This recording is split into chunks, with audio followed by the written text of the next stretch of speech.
Let's talk about some review of hypothesis testing, some more review of hypothesis testing. And, well, actually, the reason that I wanted to talk about the GLS part first is because these notes on hypothesis testing are a little bit more general than what we had before. Okay, so let's go back. This is just a couple of pages, this part. We had said, when we started out this business about multiple regression, we had said that our garden variety regression model is y is equal to x beta plus u. We had said that the matrix X was fixed in repeated samples of size n. That is, we could replicate the experiment over and over and over again.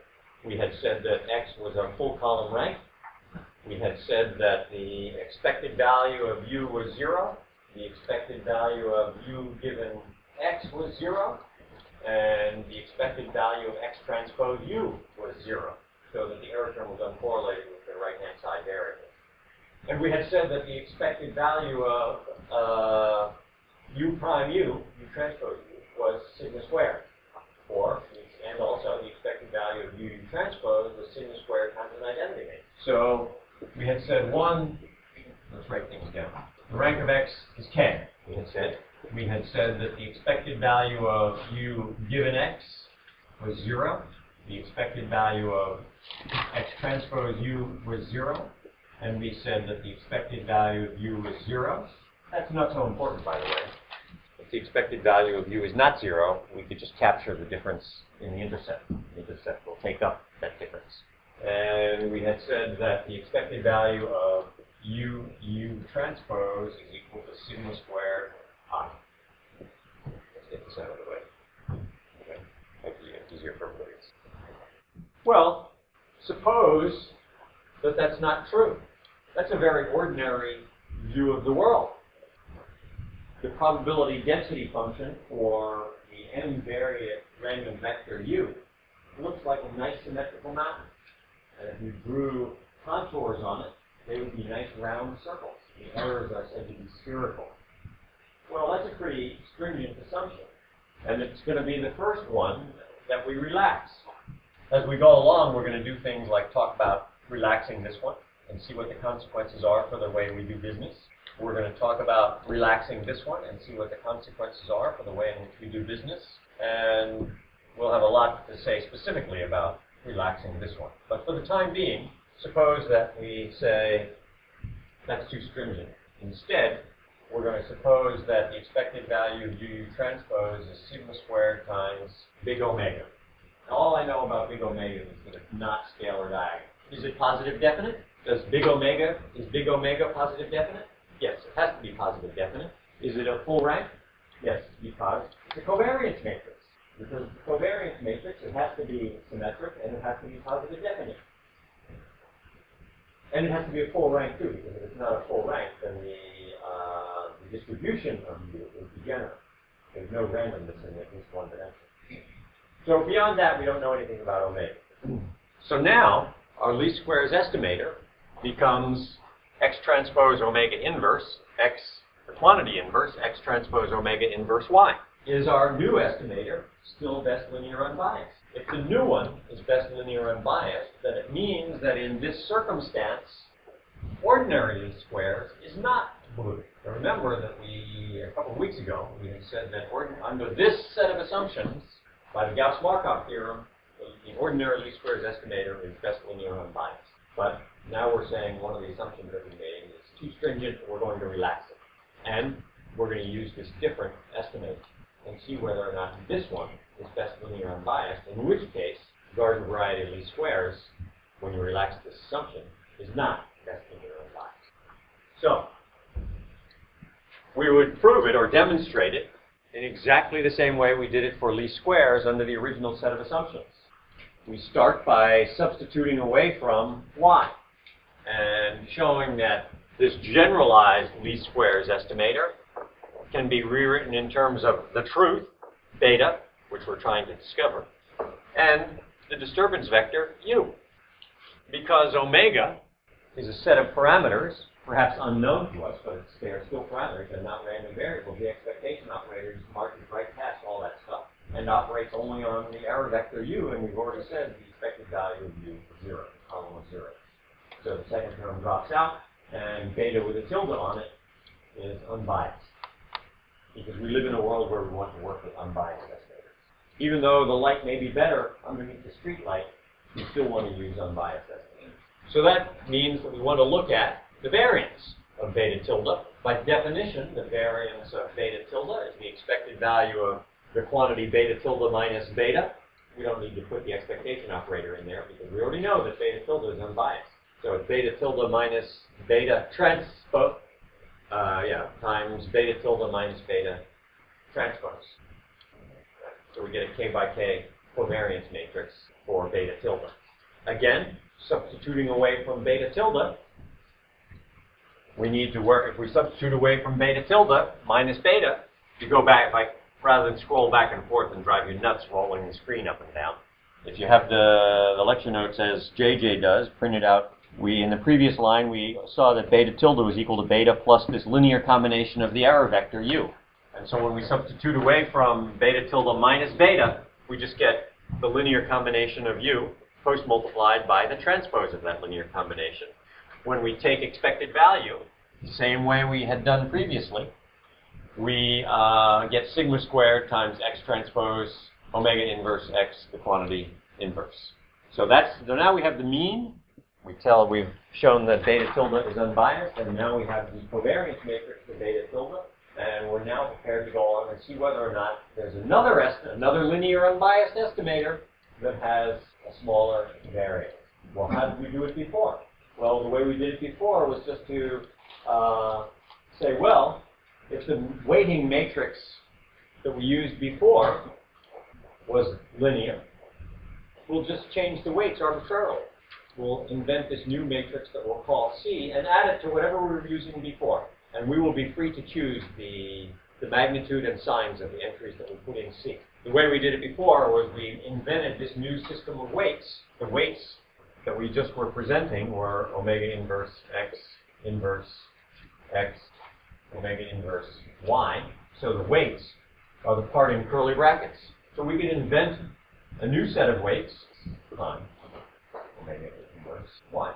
Substitute. So we would just pick an arbitrary set of weights, substitute away from y, show the restrictions that we need to impose on C so that our new estimator is unbiased, derive the variance for that new estimator, and it would turn out that the variance of our new estimator, where we're adding the weights of our choice with C, the variance of that new one would be CC transpose plus x transpose omega inverse x, the quantity inverse. And so the variance of the new estimator is bigger than the GLS estimator that we put on the board by a positive definite matrix, CC transpose. And we're done. So when the last assumption is replaced by this one, we have to change our estimator to a GLS estimator and to distinguish it from ordinary least squared, put a little tilde on it. And we're going to use x transpose omega inverse x, all inverse x transpose omega inverse y. Logical question, of course, is where do we get omega? We're going to come to that. Okay, so that's what I wanted to say about that stuff before we go to hypothesis test. Okay, so this must be the sum and substance of somewhere in chapters 5 and 6 in here. It looks like there's some extraneous line numbers in here. Again, what we'll do is we'll suppose that the error vector has a normal distribution with a mean of 0, a column of zeros, and the covariance matrix for the error vector is sigma squared omega. If omega is known, we refer to this as the Aitken estimator, A-I-T-K-E-N. If we're estimating omega, we refer to it as generalized least squares, just to be clear on the nomenclature. And so beta, and I switched back, I can't tell if that's a tilde or a hat because of the pixel density. When omega is known, we refer to the data with some character on top of it there because of the size of the text and pixel density lost its distinction. Data with whatever that thing is on top of it. If we're constructing data out of a set of known omegas, then we have the Aitken estimator. If we have estimated omega, then it's generalized squared. It's almost inconceivable that we would know omega, so as a practical matter, so because of the normality of the error vector u, beta hat, we'll beta hat has a normal distribution as well with a mean beta. Just got to finish showing that. And coefficient covariance matrix, sigma squared times the quantity, x transpose omega inverse x, all inverted. And we could estimate the scalar in the covariance matrix in the same way that we had done it previously when we had the garden variety model. All we did was put the omega inverse in the middle. Under the old assumption, we just had the quantity y minus x beta hat transpose times y minus x beta hat. But now, when we reweighted things by big omega inverse, we carry those new weights with us, and we estimate the error variance on the new metric, the new measurement system built into omega inverse. Before, when we had just plain old garden variety regression, and we had this assumption, we didn't have to worry about the metrics because the covariance matrix was scalar diagonal. We knew the error covariance up to the scale of sigma squared. But now we're measuring things on a different scale. Suppose that omega, now that you've had some experience with this in your homework and on your exam, suppose that omega is not diagonal. Suppose the off diagonals have numbers in it. Now, when you look at the joint density of the error vector, instead of being a nice symmetric mountain with circular contours on it, the contours are ellipses and they're cut off the principal axis. So that's why we have this new metric. So we're measuring things on this peculiar surface, whereas previously an inch was an inch, regardless of which direction you're going. It's the kind of thing, a good analogy. It turns out there was an exhibit at one of the museums in New York that I went to that featured Mr. Fuller. He was now deceased. He was a designer who was not trained as an architect. And one of his inventions, he was fascinated by geometry. One of his inventions was the geodesic dome. If you took a whole bunch of pentagons, or hexagons, or octagons, and you glued them together, edge to edge, you could build an extremely rigid, unsupported dome. Huge, with no supports in the middle to hold it. So that was a major architectural breakthrough. One of the other things that he did, which I was not aware of, was he invented a new way of drawing the globe in 2 dimensions. You know that if you draw the countries of the globe on a flat piece of paper, the distances get distorted because the metric on a flat piece of paper is different from the metric on a globe. On a globe, the lines of longitude come together as you get closer to the poles, and they are further apart at the equator.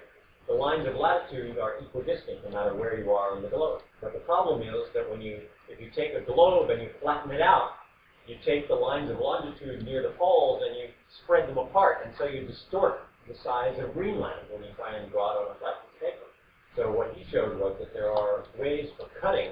If you could peel the skin off the globe and you could cut it in certain ways, you could project the flattened out globe, which you have cut slices into, down on a floor without distorting the true distance between cities in Iceland, say, or cities in Greenland, which was apparently quite an intellectual feat to realize that it was just a question of peeling the piece of paper covering the globe off the globe and then getting out a pair of scissors and cutting it. Pretty clever idea.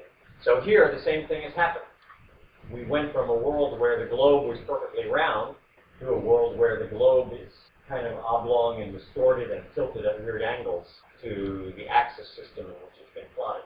And so we have to accommodate that by using the metric omega inverse. So sigma hat squared, our estimator now, is still distributed as chi-square with n minus k degrees of freedom, provided we correctly use the generalized least squares estimator.